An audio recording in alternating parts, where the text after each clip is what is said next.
Today we celebrate the one, the only St. Peter Damian, an Italian reforming Benedictine monk and a cardinal. Dante placed him in one of the highest circles of Paradiso because he was a predecessor of St. Francis of Assisi.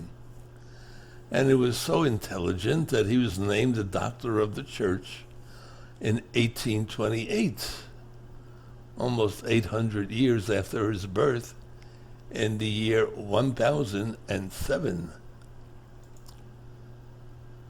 He was the youngest child born into a poor but noble family. His parents died when he was young. He went to live with one of his older brothers who mistreated him. Eventually another brother, a priest from Ravenna, whose name was Father Damian, took him in and provided him with an excellent education. Peter was so grateful that he added his brother's name to his own. That's why we call him Peter Damian.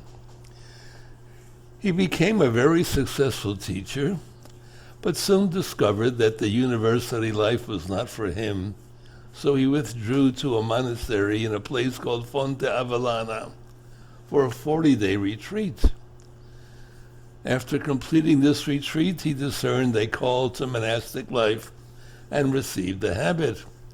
As a monk, he lived a secluded life of prayer and extreme penance. His penances were so severe that they affected his health. Eventually, his intellectual gifts were used once again when he was asked to teach his fellow monks. So for the next few years, he taught in his own and neighboring monasteries and began to write. At the age of 35, he was named the prior of the monastery.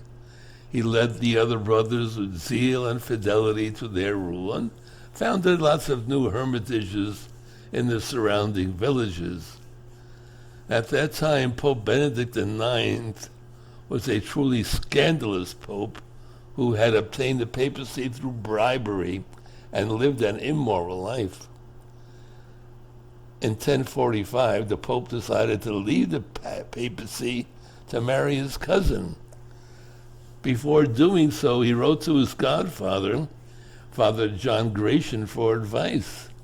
Being a holy man, Father Gratian encouraged him to resign, which Benedict did, leaving the papacy to Father Gratian, who became Pope Gregory VI. Brother Peter Damian was overjoyed at the change and wrote to the new pope encouraging him to tackle corruption and scandal within the church.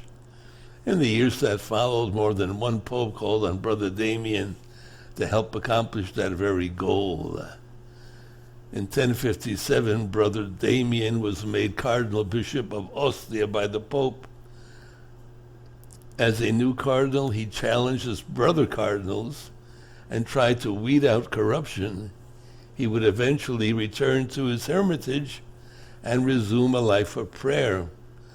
But his fervor in fighting against the evils of the time continued.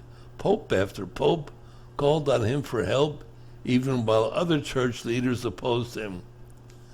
At the age of 65, after battling one corruption after another, he fell ill. And after a week of illness, he died while the monks chanted around his bed. So each of us is called to be a reformer.